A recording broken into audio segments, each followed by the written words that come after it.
Drain Plus എന്ന് പറയുന്ന ഒരു ബ്രാൻഡിൻ്റെ ഫുഡ് വേസ്റ്റ് ഡിസ്പോസറാണ്. അപ്പോൾ ഇതെന്ന് വെച്ചാൽ നമ്മൾ സിങ്കിലേക്ക് ഇൻസ്റ്റാൾ ചെയ്യുന്നതാണ്. ഇതിൻ്റെ കോസ്റ്റ് ഏകദേശം 27,000 ആയിട്ടുണ്ട്. എൻ്റെ വീട്ടിൽ വലിയ ബുദ്ധിമുട്ടായിട്ട് തോന്നുന്നത് നമുക്ക് വേസ്റ്റ് പുറത്ത് കൊണ്ടു കളയുന്നതാണ്. അപ്പോഴത്തേക്കാണ് ഇങ്ങനെ ഒരു സംഭവം ഉണ്ട്, നമ്മളത് ഇൻസ്റ്റാൾ ചെയ്യാം എന്നുള്ള കാര്യം ഞങ്ങൾ ചിന്തിക്കാൻ തുടങ്ങിയത്. ഇതാണ് പ്രൊഡക്റ്റ് വരുന്നത്. അപ്പോൾ ഓൺലൈനിൽ കുറേ നോക്കിയ സമയത്ത് സാധാരണ വരുന്നത് 1/2 HP മോട്ടറാണ് വരുന്നത്. പക്ഷേ ഇതാണെങ്കിൽ 3/4, അതായത് 3/4 പവറുള്ള ഒരു മോട്ടറാണ് വരുന്നത്. വാറൻറ്റി കൊടുക്കുന്നത് 10 വർഷത്തെ ബ്ലേഡിന് വാറൻറ്റി, അതുപോലെ മോട്ടറിന് എനിക്ക് തോന്നുന്നു 2 വർഷത്തെ വാറൻറ്റി. ഡ്രെയിനേജ്, അതായത് നമുക്ക് വേസ്റ്റ് കളയാനുള്ള സംവിധാനം ഇതിൽ കൊടുത്തിട്ടുണ്ട്. അപ്പോൾ ഞാൻ ജസ്റ്റ് ഒന്ന് ഓൺ ചെയ്യുന്നു. സോ ജസ്റ്റ് ഒരു സൗണ്ടിലൂടെ മോട്ടർ ഓണായി. നമ്മൾ ആദ്യം ചെയ്യേണ്ടത് ഈ ഒരു ടാപ്പ് ഓൺ ചെയ്യണം.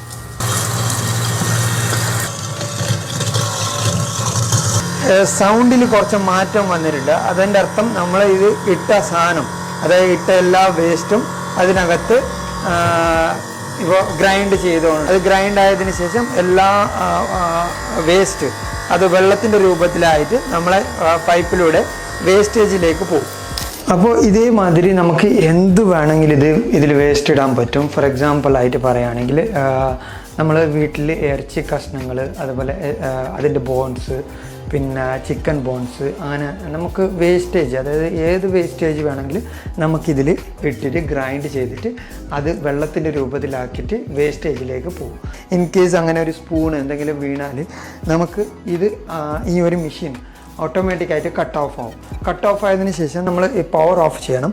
അത് കഴിഞ്ഞിട്ട് പവർ ഓഫ് ചെയ്തിട്ട് ഉറപ്പായതിനു ശേഷം നമ്മൾക്ക് ഇതിനകത്ത് ഒരു റബ്ബറൈസ്ഡ് മെറ്റീരിയൽ ഉണ്ട്, അതിങ്ങനെ വലിച്ചെടുക്കണം. ഓക്കെ, വലിച്ചെടുത്താൽ നമുക്ക് ഇതിനകത്ത് സ്പൂണ് ഉണ്ടെങ്കിൽ നമുക്കത് എടുക്കാൻ പറ്റും. ഇതിൻ്റെ മെഷീനിൽ തന്നെ താഴെ ഒരു റെഡ് ബട്ടൺ ഉണ്ട്, അത് ക്ലിക്ക് ചെയ്യണം 2 തവണ. അത് ക്ലിക്ക് ചെയ്യുമ്പോൾ ഈ ഒരു മെഷീൻ റീസെറ്റ് ആയിക്കോളും. Drain Plus available on Amazon and ONDC network.